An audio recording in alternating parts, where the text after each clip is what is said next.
Hi there, I'm Alex Cunningham, and I'll walk you through this Notion tutorial step by step. Let's jump right in.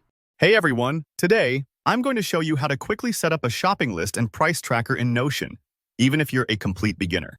By the end of this video, you'll have a super organized space where you can track what you need to buy, compare prices, and keep your grocery budgeting on point. Plus, I'll show you how to use a free, professionally designed template, so you don't have to start from scratch or worry about making everything look good on your own. Alright, let's dive right in.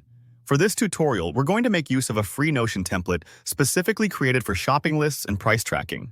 Templates in Notion are like ready-made blueprints. They come with the structure, aesthetics, and sometimes even sample data already set up for you. This not only saves a ton of time, but also gives your workspace a polished pro vibe right out of the gate. Think of it like moving into a furnished apartment instead of having to buy every stick of furniture yourself. To get started, take a look at the top left corner of your Notion window. You should see a little drop-down menu there, sometimes labeled as More Options depending on your device. Go ahead and click that. If you're new to Notion, you might have to poke around a bit, but don't worry. This part is pretty straightforward. Once the menu opens, you'll notice an option that says Browse Templates. Click on that and you'll be taken to Notion's library of free templates, which cover everything from personal planning to project management. Now, in the template library, type Shopping List or Price Tracker into the search bar. You'll see a handful of different templates come up, some designed by Notion itself and others by members of the community.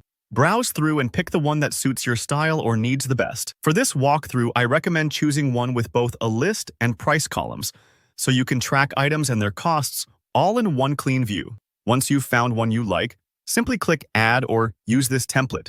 The wording might vary a little based on updates, but the button is usually pretty prominent.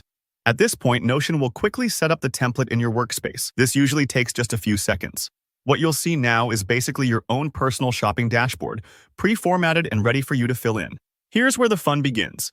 Start by adding your shopping items. Think of this like writing your grocery list before heading out.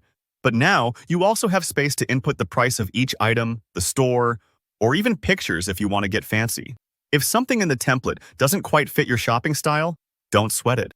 You can absolutely personalize it. Change icons or cover images, rename columns, add checkboxes, or even color code categories. For example, you might want to track prices over time to see where you're saving the most, or add notes about which brands are your favorite. The flexibility here is amazing, and you really can tailor it to make your shopping experience way more efficient and even a bit more enjoyable. And that's it. By using Notion's free templates, you've not only created a functional shopping list and price tracker, but you've also set yourself up with a stylish, efficient tool that'll make your next shopping trip less stressful and more organized. If you found this tutorial helpful, please give it a thumbs up and let me know in the comments if you have any questions or if there's another Notion feature you'd like to see next. Don't forget to subscribe for more simple, beginner-friendly tutorials just like this one. Thanks for watching and happy shopping!